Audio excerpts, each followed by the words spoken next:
শুনুন, বলছি আপনি কি এই স্কুলের টিচার? হ্যাঁ, কিন্তু কেন? আচ্ছা, তো স্কুলের টাইমিং কি?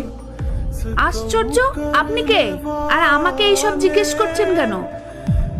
দেখুন, আমি আপনাকে জিজ্ঞেস করছি এই স্কুলে ঢোকার সময় কি, আপনি এখন কেন এলেন? এক্সকিউজ মি, আপনার প্রবলেমটা কি বলুন তো? তখন থেকে আপনি কোশ্চেন করে যাচ্ছেন। আপনার কি মনে হয় আপনার মতো যে কেউ এসে আমাকে যা জিজ্ঞেস করবে আর আমি তার অ্যানসার দিয়ে দেবো? আপনার যদি কিছু জানার থাকে না, তাহলে হেড স্যারের সাথে গিয়ে কথা বলুন। হেড স্যারকে আর কি জিজ্ঞেস করবেন? উনি তো নিজেই লেট করে আসেন, উনি বা কি বলবেন? দেখুন, আমি শুধু আমার ডিউটিটা পালন করছি, তাই আমি আপনাকে জিজ্ঞাসা করছি আপনারা তো লেট করে আসার রিজনটা কি? দেখুন, আমি আপনাকে কোনো অ্যানসার দিতে পারবো না, আপনি যা ইচ্ছে তাই করুন।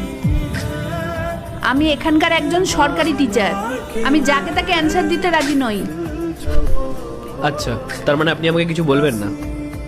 না, বলবো না। নমস্কার স্যার। আচ্ছা, আপনি কি এই স্কুলের টিচার? হ্যাঁ স্যার। আপনি কোন সাবজেক্ট পড়ান? স্যার, আমি স্কুলের কম্পিউটার টিচার। আচ্ছা, এই স্কুলে ঢোকার টাইমিংটা কি আপনি আমাকে একটু বলতে পারবেন? স্যার, স্কুলের টাইমিং তো 10টা থেকে। আচ্ছা, তা স্কুলের টাইমিং যখন 10টায়, আপনি 11:30টার সময় কেন আসলেন? দেখুন, আমি 11টা 12টা কি একটা যখন খুশি তখন আসি না কেন, বা স্কুলে নাই আসতে পারি, তাতে আপনার কি সমস্যা? ম্যাডাম, আপনি এসব কি বলছেন? কেন, কি ভুল বলেছি? ম্যাডাম, আপনি জানেন উনি কে? কে উনি শুনি? ম্যাডাম, উনি এই শহরের আইএস অফিসার রাহুল মিত্র। কি? স্যার,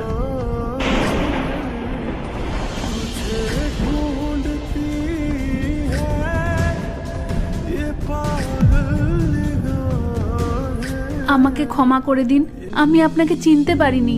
আমি না জেনেই আপনাকে অনেক ভুলভাল কথা বলে দিয়েছি। Sorry sir. আসলে আমার হাজবেন্ডের না শরীরটা খুব একটা ভালো ছিল না, ওনাকে নিয়ে একটু হসপিটালে গেছিলাম, তাই একটু ঢুকতে লেট হয়ে গেছে। আর সেই জন্য না মন মেজাজটা আমার ভালো ছিল না, তাই আপনার সাথে এরকম ব্যবহারটা করে ফেলেছি। তাছাড়া আমি প্রত্যেকদিন স্কুলে টাইম মতোই চলে আসি, বরং টাইমের আগেই আসি, আর ক্লাসে বাচ্চাদের পড়াই। বাবু শোনো। হ্যাঁ স্যার, বলুন। তুমি কোন ক্লাসে পড়ো? ক্লাস 7। তুমি এই ম্যাডামকে চেনো? হ্যাঁ স্যার, উনি তো আমাদের স্কুলেরই ম্যাম। আচ্ছা, পার্ট 2 দেখতে সাবস্ক্রাইব করো ভেলকু 78M।